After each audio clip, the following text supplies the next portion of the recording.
So much going on here. Y'all just don't know. Wait a minute. Okay. Ina alhamdulillah wa salat wa salam ala wa rasulullah. Welcome to our series on which class is this? Fresno, what class is this? I forgot which class this is. I'm not kidding. Which class? This is not the law for. No, this is wala wal bara. Yeah, sorry. Wala wal bara. This is not the law for the unlawful. The law for the unlawful is tonight at 9 p.m. Eastern Standard Time. We'll be speaking about sexual relations and marriage. This class is the Aqidah class. Yeah, exactly. This is the Aqidah class. Yeah, I am confused. I apologize. Y'all just don't know. I had Dr. Asim in here with his class and trying to answer his questions and prepare this. Give me a second to get the right thing up. This is it. Bam. Diluting. This is it. Diluting wala wal bara. This is the class on allegiance. Allegiance to Allah, allegiance to the Prophet sallallahu alaihi wasallam, and allegiance to the believers, no matter where they are on this earth. And mashallah, for those of you living in the Texas area, let me just go ahead and share because I got these brothers coming in here. They're having a conference. The AMJA conference is going on in Texas, in Houston, Texas, right now as we speak. Very good conference. I can't broadcast it to you guys, but alhamdulillah, for those of you in the Houston, Texas area, you can check out the conference. This is where the people of knowledge here in America are meeting right now as we speak, and they're formulating fatwas and speaking about issues that relate to the Muslims in America. And this conference was put together by Sheikh Hatem El-Hajj. Sheikh Dr. Ibrahim Jermali is there. As you guys know, our beloved Dr. Ibrahim Jermali is there keeping us informed and also there to represent Sunnahfollowers so he can bring back here to our website any new fatwas that the American Jurist Association have come up with. And by the way, Dr. Jamali is a member of that panel too. He's not doing a presentation this time, but he's there. So we'll get any updates as to any new changes or anything that's going to impact the Muslims here in America when Dr. Jamali returns. And I want to thank the brothers and the sisters who are joining me from Link, who are listening and taking a break from the conference. Assalamu alaikum. Keep it real. All right, let's get to my class. I did my little thing for y'all. Wala wal bara. Allegiance to Allah, allegiance to the Prophet sallallahu alaihi wasallam, and allegiance to the believers. We talked about how in order to implement this principle of Iman, we have to learn to control our emotions. That's what we've been speaking about. This is chapter 8 of the book. And for those of you who don't have the book, you want to get over to Amazon.com and purchase the book. This book is written by Sheikh Kareem Abu Zaid. Sheikh Kareem Abu Zaid, this is a masterpiece that he has put together. Okay, and the book is only $19.99. It should be a part of every Muslim's library. Okay, and we're studying chapter 8. Chapter 8 in this book, the Sheikh goes into detail about how we need to work on controlling our emotions. And yesterday we gave an example of how Allah and Allah teaches us, Allah commands us to control our emotions, and how the Prophet Muhammad sallallahu alaihi wasallam teaches us to do that. And we use the emotion of anger. So today we're going to take a look at the other two emotions that are hard for us to harvest and hard for us to control. Those two emotions are love and hate. Anger, love, and hate, man. hard to strike the balance. Just like we go overboard in our anger to the point where we transgress the limits of Allah, and we'll even transgress the limits with each other. We do the same when it comes to love and hate too. There's a balance we have to maintain. No, we should never love anyone or anything more than Allah, more than the Prophet sallallahu alaihi wasallam. And on the other hand, our hate has to be tamed too. You don't allow your hate to fester, and you hate, what Allah doesn't hate. We have to be careful of these two emotions. And that's what we're going to speak about today. Let me put the PowerPoint up on the screen so we can look at it today. And I want everybody to get their books out. Everyone should be in chapter 8 to read along in your book with me so you understand the terminology that is being used in the book. Okay. And this is chapter 8. We're on the subsection, the section that speaks about how love and hate are an internal force in loyalty and showing loyalty and disassociation in Islam. Y'all see that? So I want everybody to turn to that section of chapter 8, and we're going to begin right there. And this is the way the book looks. For those of you who have not purchased the book, this is the book, El Wala Wal Bara. This is how it looks. That's a picture of Sheikh Kareem Abu Zaid. Hello. Okay. So you know who he is. He travels around the world with his dawah band, doing his tours. He does his dawah tours, trying to teach the basics. Okay. So let's take a look at this chapter, this part of this chapter. Again, love and hate are fundamental human emotions. And these two emotions, just like anger, they have the power to shape our perception. They have the power to shape our actions. They have the power, to help us to come up with our destinies and all of that. So in Islam, these two opposing emotions, they're opposing because they're opposites. They hold a significant position when it comes to implementing allegiance and disassociation. Love becomes a beacon of devotion, which binds people together and binds people to Allah. Whereas hatred is the opposite. It serves as a shield that repels those who oppose the truth and justice. So these are two emotions, guys, that we need to learn to control in order to successfully implement wala wal bara into our lives. Okay. And again, Allah commands us to strike the balance. And our Prophet Muhammad sallallahu alaihi wasallam taught us how to, through his example. So this is where we as Muslims have to take a good hard look at our commitment to love for Allah's sake. We talked about that. What does it mean to love for the sake of Allah? That means to love everything that Allah loves. To be able to look at each other. Get over your personal dislikes, but instead see the good in us, in each other, that Allah sees in us. You may not like the fact that Layla has a loud voice, that Layla is very loud. I am, okay? But you look at the fact that Allah loves that loudness. Allah commands the believing woman that when she speaks publicly to make her voice strong, direct, and firm.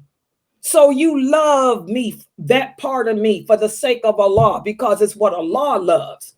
And that's the same with hate too, guys. We hate only what Allah hates. And Allah tells us in the Quran, the things that he hates are the things he made unlawful. Okay, so we have to focus in on that. As Muslims, through our unwavering commitment to love for the sake of Allah, And also because of our desire, to do what he likes us to do and to stand against that which he is against. This is how we rise higher in our status in the sight of Allah. Allah doesn't care about what race we are, what color we are, where we come from. It's our righteous deeds, our consciousness of him. It's those things that impress him. So as human beings, all of us, just like we all have the tendency or the capability to get angry, we all have the capability to love. We all have the capability to hate. It's ingrained in our hearts. It's ingrained in our minds. This is just how Allah made us as humans. And these emotions can either shape our perceptions, they can shape our actions, and they also shape our relationships and influence our lives. So again, it's all about sitting down, taking a good hard look at ourselves, learning what our strengths are, learning what our weaknesses are. It's all about taking a good hard look at our hearts and our souls and trying to make sure that everything, the emotions within them, are balanced based on how Allah said they should be balanced. And so, subhanAllah, Sheikh Kareem Abu Zaid, he then goes into detail explaining love and hate from the Islamic perspective. And let's take a look at what Sheikh Kareem Abu Zaid has come up with here. He says, as a natural inclination, love can be a source of tremendous happiness, compassion, and bonding. So Islam encourages the believers to work on developing an affection for Allah, an affection for his prophet, sallallahu alaihi wasallam, and an affection for fellow believers.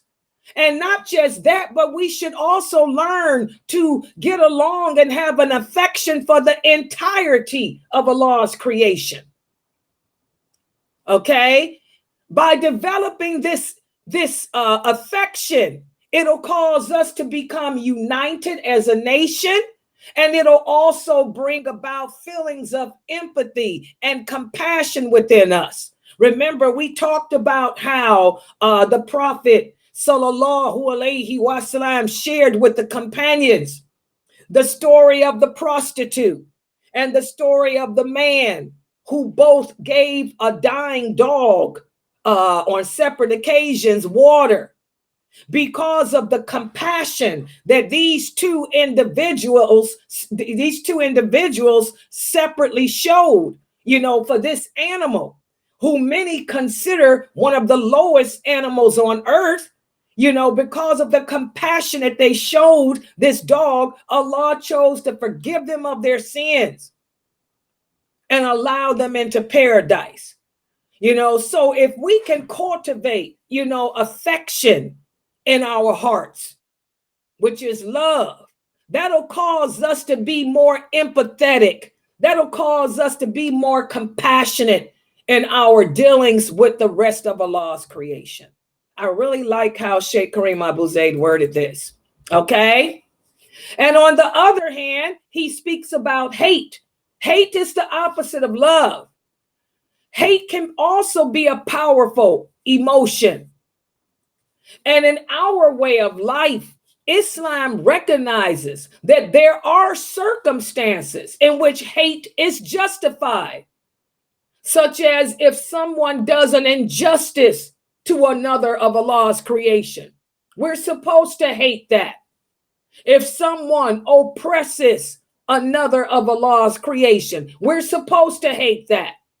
If a person indulges or engages in immoral actions, we're supposed to hate that. Remember, Allah hates everything that he made haram. Allah hates adultery. We're supposed to hate it. Allah hates lying, so we hate it. Allah hates cheating. We hate it. So hate is justified in these situations. But the problem is keeping it there not allowing it to transcend to other things that Allah does not hate. And this is why our Prophet sallallahu alaihi wasallam told us as Muslims to be careful using the word hate. And be careful using the word haram. Because whenever we say that something is haram, we're saying that Allah hates it. Example, how many Muslims come to me and ask me, Sister Layla, is it true that Allah hates divorce? Is it true that of all the things Allah hates the most is divorce? No. If Allah hated divorce, he would have never made it lawful. That hadith is not authentic. That hadith is a fabricated lie. Okay? Allah doesn't hate anything that he made lawful. That's why I tell you, brothers, be careful using the word haram. If you're going to say that, for example, it's haram for a woman to wear colors, you're saying that Allah hates colors. Where does Allah say he hates colors? Where does Allah even say that a woman can't wear them? We have to be careful. Even with ourselves, you may make a statement. How many of us do this? I know I used to too. Oh, I hate the snow. Subhanallah. As Allah says in the Quran, perhaps you hate something through which Allah brings good, you know? So we have to be careful using the word hate. And we have to be careful with that haram. Haram and hate go hand in hand when we talk about Allah. Does everybody understand that? Do y'all get it why I'm so big on you about using the word haram? Okay, because you're saying Allah hates it. Okay? So we have to be careful. We have to learn as Muslims how to channel the emotion of hate constructively without allowing it to engulf us, without allowing it to lead us to be unjust in our actions, unjust in our statements, unjust with others, and particularly unjust with Allah. Okay? And sometimes Islam will command us to cultivate and develop the emotions of love and hate. Sometimes Islam tells us when and how to exhibit these emotions. For example, we are commanded by Allah to love and support those who uphold the truth. This is clear. Allah commands us in numerous verses. And even our Prophet sallallahu alaihi wasallam commanded us in numerous hadiths to stand up for the truth, to stand up for justice, to hate and distance ourselves from those who oppose the truth, who stand in the way of justice. So as you can see, sometimes our way of life dictates to us when to develop the love and hate. And this is the principle of allegiance and disassociation, guys. We have to learn as Muslims when and how to navigate through those emotions. And again, it's very hard. It's very hard. Just like it's hard to strike the balance in anger, it's hard to strike the balance in these two emotions too. Love can cause us to act blindly. Love can cause us to fall into sin. This is why I tell you Muslim girls out there and you Muslim women, period, don't play. I don't care how righteous you are. You can be the shaker, shake. Let a man come around whispering sweet nothings to you. It can cause you to transgress the limits of Allah. This is why we don't play with marriage. This is why we get married. Do you sisters understand me? Don't play. There is no engagement. There is no get to know a person. You will never know a person until you lay with them. Until you lay with them. Until you lay with them. That's a reality, sisters. You can be the most righteous woman on this planet and succumb to love. That's why the prophet said, get married. That's why Allah says, get married. You just married. The brother's checked out. Your family have checked him out. He seems to be righteous. He can provide for you. He can maintain you. He seems to be someone that you can get along with. So let's just get married. It ain't about no playing games. It ain't about no get to know you better. You ain't gonna never know me until you lay with me. That's just the way Allah made us. That's the world. That's the birds and the bees. Lay with me. Then I'll get comfortable with you. And then you'll see how I really am. Okay? Once you become one that way, that's when you start getting to know each other. That's just the way Allah made us. Love can be very blinding. Love can be very, very dangerous. And on the other hand, guys, hate is the same way too. You know, hate is the same way too. It can blind you too. Your hate can stand in the way of justice and fairness, just like love can.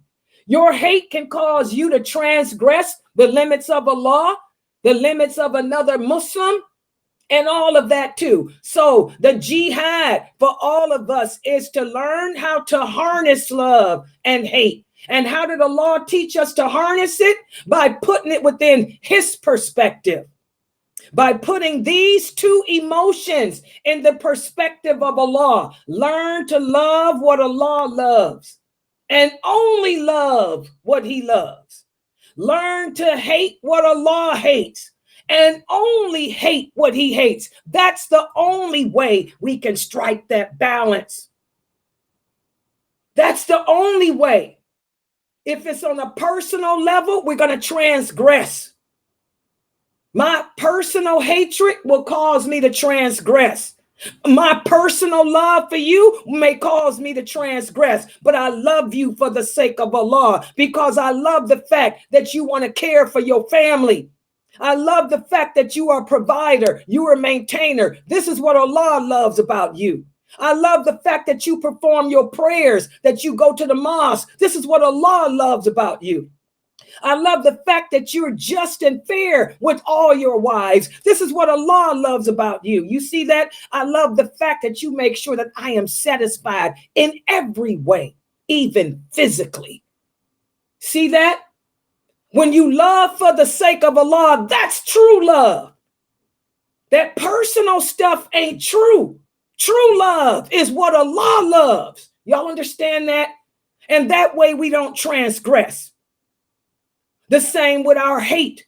I hate the fact that you don't pray. I hate the fact you don't go to the mosque. I hate the fact that you don't provide and maintain me and these kids. I hate the fact you're not just with your wives. So guess what? If we learn to hate for the sake of Allah, we won't find it so hard to let go. You see that? When everything is balanced within the guidelines of what Allah says, it's easy to let go. That supplication that we make called istikhara. It's not a lucky charm. The istikhara supplication, we're asking Allah to give us the ability to let go if it's bad for us. And if it's good for me, oh Allah, give me the ability to appreciate it and to love it because it's what you love, to let it go because it's what you hate. That's istikhara. We're asking Allah to give us that balance. Take my love away and make it be for your sake, not for my own. Because if it's for my sake, I'm going to transgress. I may do things that you have commanded me not to do. Put my love in perspective, Allah, for this man, so I don't transgress you to be with him. Y'all get it? The same with hate. Put my hate in perspective, in your perspective, Allah, so I don't end up violating your commands to be just to my brother or my sister in Islam. This is power. You're not going to learn this. For you YouTube women out there that's hopping around, a lot of y'all are hopping around listening to these other famous speakers, these female dawah. Are they breaking love and hate down like Layla is from the perspective of what Allah said in the Prophet? No. The Prophet Muhammad sallallahu alaihi wasallam taught us how to love. He taught us how to hate. He showed us how to do it. Allah commands us to do it.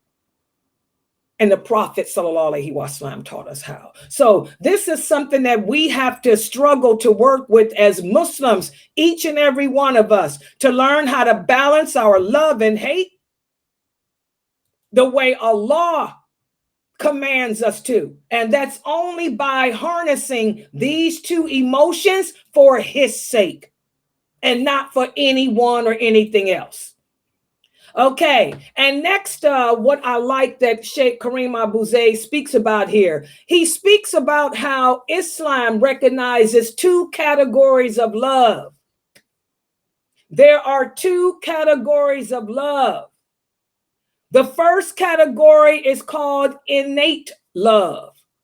Innate love is a natural human emotion that leads to affection, attachment, and pleasure for various people or animals or food or lifestyles. And this love is not exclusive to Muslims. You will end up directing this type of love to anyone, regardless of their religious or philosophical beliefs. For example, parents have innate love for their children. They love their child, even if the child grows up to be a murderer. I'm pretty sure Charles Manson's mother loved him. Jeffrey Dahmer's parents loved him all the way till the death. You know, this is an emotional bond and an emotional attachment that is really personal. You love the fact that you belong to the Black race. So as a result, you love all Black people. You put them over everything. Some of us will put them even over a Muslim. Put a Black man and a white man together. Even though the white man might be Muslim, you know, you're going to choose the Black man. So this is that innate love, that natural human emotion that we all have, you know, that we end up allowing it to lead us to develop an attachment to things that we like. That's innate love. And then the second type of love is the love that's acquired. What is acquired love? Acquired love is a conscious and deliberate choice that we make for Allah and his prophet. We put aside our personal likes. We put aside our personal dislikes. And we choose Allah and his prophet over that. These are the parents, like I had in the Islam Q&A show yesterday. One of the sisters here asked me, what do you do? You're Muslim. Your son is not Muslim, but your son disrespects you. Your son does not live by your rules. What do? This is when you make the choice, the deliberate choice to bypass that mother-child bond, that natural mother-child bond. I'm going to bypass it. And I'm going to choose to throw it to the side and choose Allah over it. And you tell your son, get out. Go stay with your Kafir father or get your own place. Oh, well, I'm your son. So what? You ain't my Lord. Get out. You're not going to disrespect me. That's acquired love. We have to train ourselves to acquire this type of attachment to Allah. If we train ourselves to acquire this type of attachment to the Prophet, sallallahu alaihi wasallam. Another example, you don't like wearing a beard. You think you're ugly with a beard. You don't like the way it curls up. You don't like it itching. You don't like having to put oil on it and brush it every day. So you shave it. That's the innate love. The innate love is to be hairless. Okay? But the acquired love is you force yourself to love what Allah loves. Allah likes men who are men. So you grow your beard. You brush it. You oil it. You take care of it because you know it's something that Allah loves and that Allah wants you to do. That's an example of acquired love. So you guys see the difference. Those are the two types of love that Islam recognizes. And which of those two is the best? Which of those two is the highest? Hands down, the acquired love is. Because acquired love is a journey of pursuing Allah's pleasure. It's a strife to live following His laws, His principles, His guidance, and not your own or anyone else's. Does everybody understand that?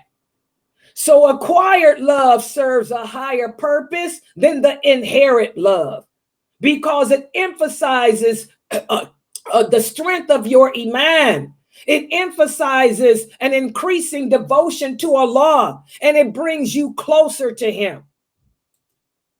Okay? And this is this jihad that we all indulge upon as Muslims, trying to train our souls to put our love in the concept that Allah wants it to be in, where it's acquired and not innate. The same with the hate. I hope this is clear.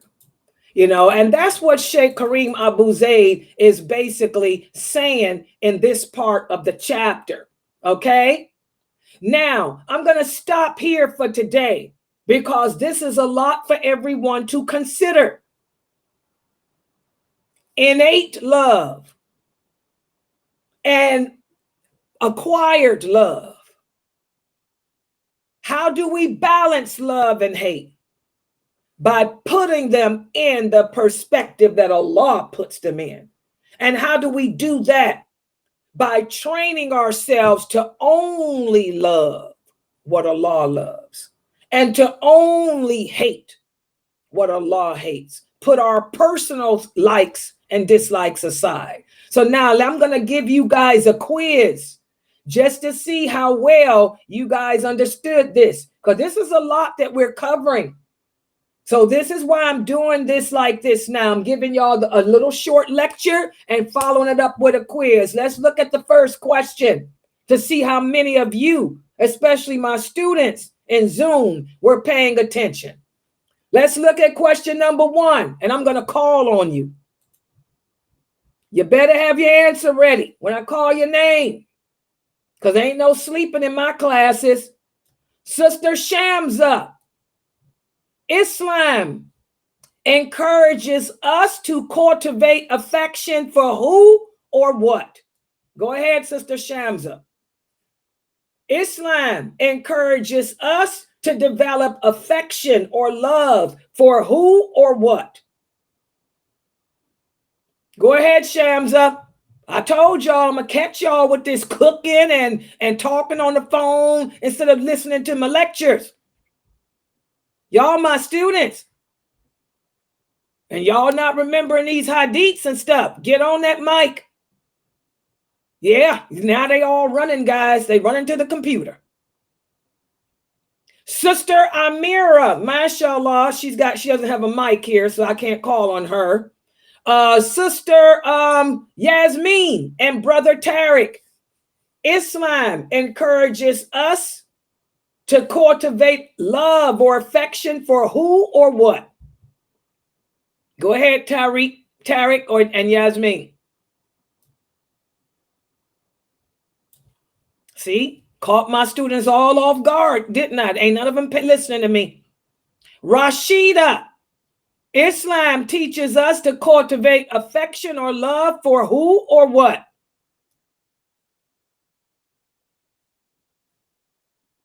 She ain't paying attention either.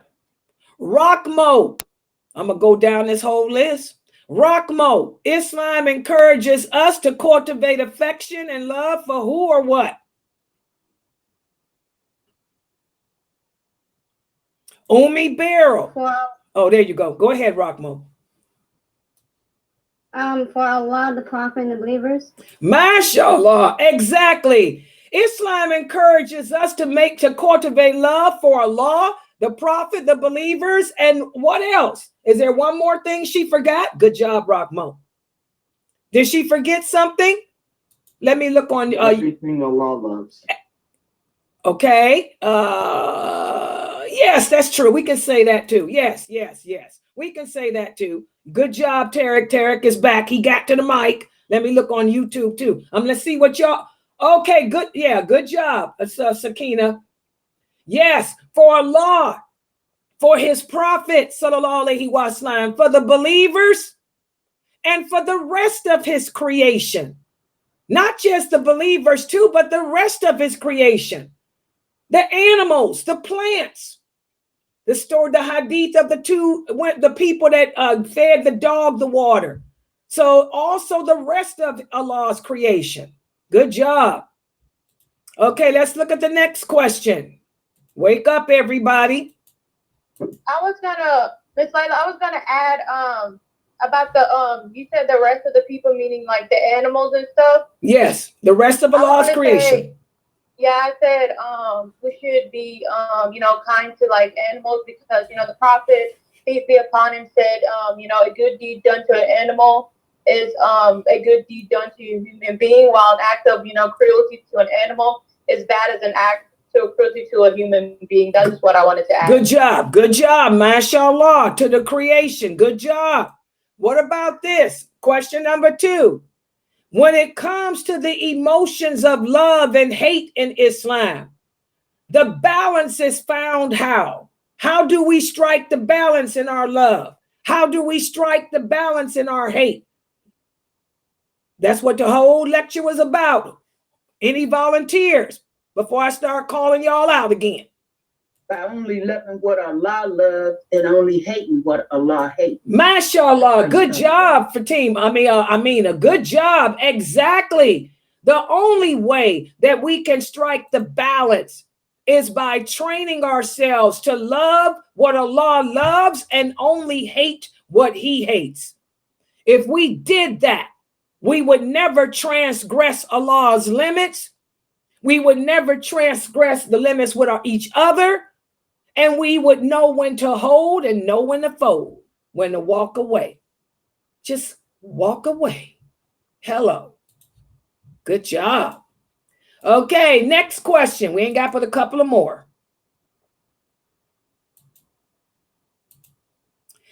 Islam recognizes what 2 categories of love? What are the 2 categories of love that we spoke about today? Anyone? Acquired love and the love for you, the love that you do yourself, and then the love that Allah says you. That's right. That's it. Yeah, I used the word innate, but that's a big word for us. Yes, you broke it down. There's 2 types of love: the acquired love, and also the natural love that we have. That love that's inherited within us. Good job, Amina Fresno. And that brings us to the next question. What's the difference in those 2 categories of love? Who can break down the difference between acquired love and that naturally ingrained love? What's the difference? Anyone? Required love is the one that you're doing for Allah's sake and trying to please him. And the other one is natural love. Good job, Amina. Good job. Y'all on the ball now. And then the last question. Whenever y'all see that thing, that shows means the last question. Which of these two types of love is the greater and why? The acquired love is the greater love because it takes more effort and you're doing it to please Allah. So that's the better one. Oh my gosh. Good job. MashaAllah. See, you guys did really good with this section of chapter 8. MashaAllah. So tomorrow, what I want you guys to do is to finish reading the rest of this chapter. And we're going to pick it up from where we left off today. Do y'all like the way I'm doing it with the quiz on the same day so it can be embedded in your mind? Yes. Yes. Yeah. And also I like it too because it's my way as a teacher